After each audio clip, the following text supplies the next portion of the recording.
Hey guys, Casper here from the Geeko. So today we're going to take a bit of a look at the Warhammer 40k universe, more specifically the lore side of Warhammer 40k. So if you didn't know, Warhammer 40k is a sci-fi, specifically a sci-fi universe, which has a lot of lore surrounding it, and within this lore is basically where the game is based, and all of the books are released out of, obviously based in this universe and the lore surrounding it. So I thought about doing a new series, which this is pretty much going to be, just taking a bit of a look at the Warhammer 40k lore in general. So if you're not familiar with it, you can sort of have an idea, of what's going on. I will not say I'm in any sort of way a lore master or anything like that, so I might get some things wrong. Always good to double check. I'm obviously getting my information from other people, other YouTube videos, and books I've read in Warhammer 40k. There are so many books though, so it's impossible to pretty much stay up to date all the time. But yeah, I just want to take a quick look in this video at how things get started in terms of the 40k universe. So we're going to take a look from like the very start up until where modern, or let's say current era Warhammer 40k stuff takes place, and then yeah, we'll go through like a timeline that we'll take a look at. So first of all, a lot of people will be familiar with the Horus Heresy. The Horus Heresy pretty much was an event which doesn't take place in 40k, it takes place in the 30th universe, so it's actually 30k. Well, 30 for the 30th century? No. Well, the whatever century. I'll have to sort of look up. It's the year 30,000. So yeah, not the 30th century. That would be the year 3000. It's the 300th century then, I guess. That's my math is correct. Whatever. It doesn't matter. Don't worry about any of that. Pretty much, Warhammer Horus Heresy is basically what a lot of people consider the sort of start of the base lore. That's pretty much where this guy Horus goes up against the Emperor. He basically tries to take over. He betrays the Emperor, and that leads to a whole lot of fighting and a ton of lore. It's an event that takes place over a long period, and the entire galaxy gets engulfed pretty much in just battles, and then it's loyalists versus those that have turned against the Emperor. But that's not what we're going to look at now. So before all of that, we sort of have to take a look at where things start off from. And one of the sort of interesting things about 40k is it's actually all of the lore very much surrounds one specific character, and that is the Emperor of Mankind. He's also a very obscure character, so not that much is entirely known about him. So what is known in the lore is effectively that he's been around for several thousand years before, several thousand years BC. So I think the timeline is something like he was created, I think it is something like 10,000 BC or something like that. I don't have an exact date for that, but basically the theory goes, this is obviously has changed over a period of time, but the theory goes that the Emperor was created by a bunch of psychers, specifically shaman, all over the world, sort of committed ritual suicide, and then combined their spirits together to form this immortal being called the Emperor. Obviously at this stage he was not the Emperor yet, he was just this being that had been formed in the form of a human, I would suppose he should have been a very large human, and I'm not sure. See, this is one of the weird things. Was the emperor always that size, or did he grow over time? It's one of the things I've always wondered. But yeah. Anyway, so the emperor was created by the shaman, and for several thousand years he sort of just stayed in the background. The theory is he was manipulating mankind sort of in the background throughout history. He was doing stuff to sort of guide mankind in a way. Eventually mankind sort of broke out into the universe. We started exploring space and more, and we found that there was a way to travel to other planets using what was called the warp. At this stage the warp was quite stable. It wasn't like you'd immediately just get possessed or anything like that. So they used the warp to sort of travel around, use technology. It was it's referred to as the golden age of technology, or the dark age of technology sometimes. But yeah, so basically mankind spread all over. It was known, as far as I know, it was known as the Federation. So we spread into the galaxy and colonized millions of worlds. So this literally was done over several thousand years, where mankind basically reached the peak of its technological advancement.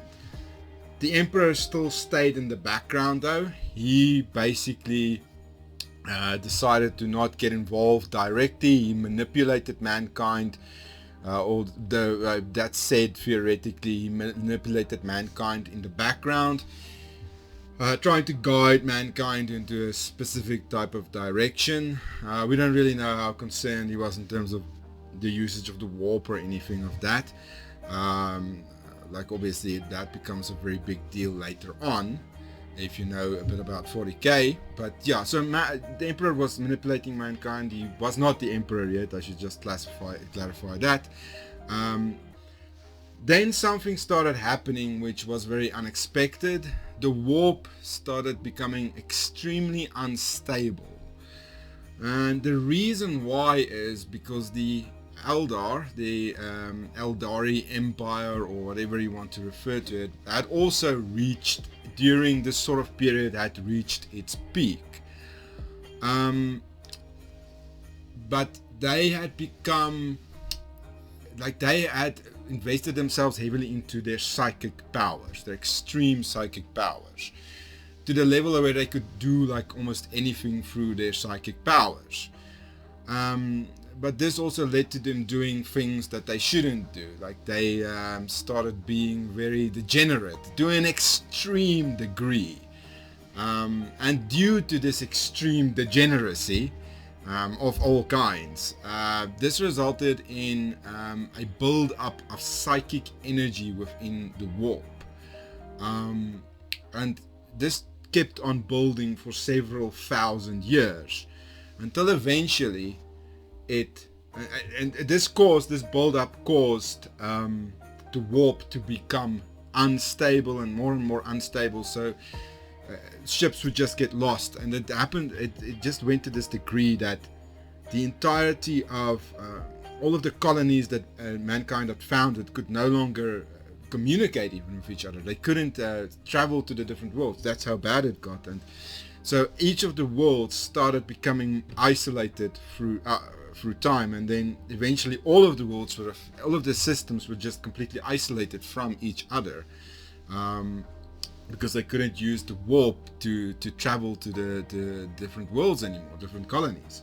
So the Federation obviously collapsed completely because of this, and Earth itself went into a complete and utter apocalyptic collapse. Even though at this stage Earth was like, think of the pinnacleness of human civilization. It completely collapsed in on itself and just became a complete apocalyptic wasteland, effectively. This period then started, the new period then started, which was called the Age of Strife. During the Age of Strife, this was obviously one of the most horrible periods for mankind, especially on Earth, because its Grand Federation had broken up, and it was a completely shattered community, and you had obviously worlds where things were quite horrible. Now I should really say there were worlds where things were great, because obviously it had spread over so far, but mankind was completely split up into different worlds, and they couldn't even communicate with each other unless they were like in the same systems. So Earth just descended into complete chaos.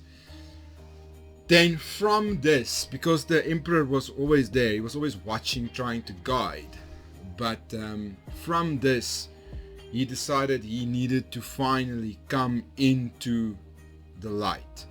He needed to have mankind he needed to reveal himself finally to mankind. And this is the point where because there was a whole bunch of warlords at this stage now on Earth, and different parts were being ruled by different rulers, and there was just complete and utter chaos and war and everything all the time. And the Emperor decided he needed to bring back stability. He had to take a direct hand. So it was at this point where he became one of these warlords, and then started building his own armies. And he did this by genetically creating unique types of human beings. And these first human beings that he had created, or that his army was constructed out of, was called the Thunder Warriors. They were like brutish, hulkish, massive humans. I mean, you can think of the Space Marines, if you know what the Space Marine is. Maybe you've played Space Marine 2 if you're not familiar with 40k.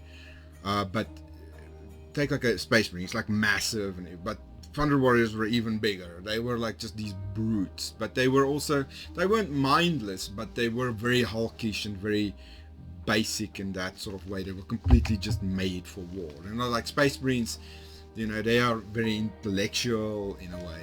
Well, they are very intellectual, even though they are very dedicated to war. They are very intelligent also. Like, we don't really know that much about the Thunder Warriors, but it's more supposed that they were much more, I would say, sort of Neanderthal. They were much more brutish types of fighters.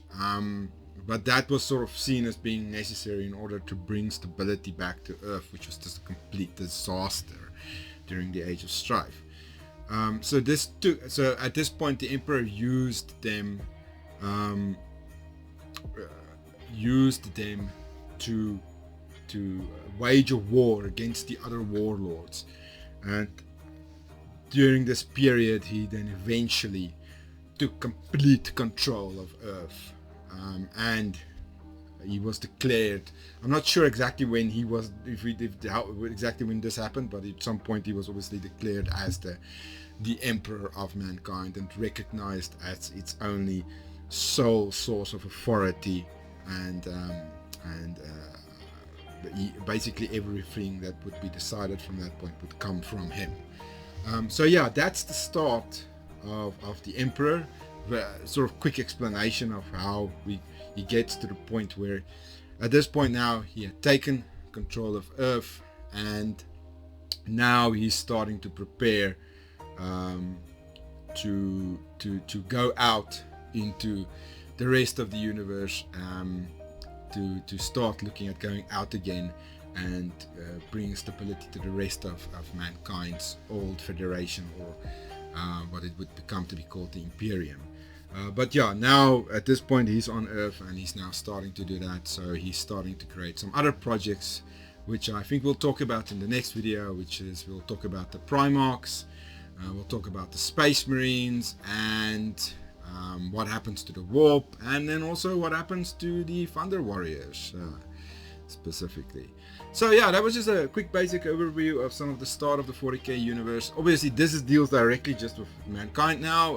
We'll maybe eventually do some videos and just talk a little bit about some of the other races. So this is specifically focused on the core of what 40k is, which is the Imperium at the end of the day. Sorry for all of these Xeno players. So yeah. But yeah, that was just a quick overview. If you're interested in starting 40k, we obviously sell the 40k stuff. Check out our website, geekhome.co.za. We ship all over South Africa. You can come in store the Geek Home in Pretoria. I'll do a next one in this series soon, and then we'll start talking about how the Emperor goes along. then I'll see you in the next video. Please like and subscribe, and cheers.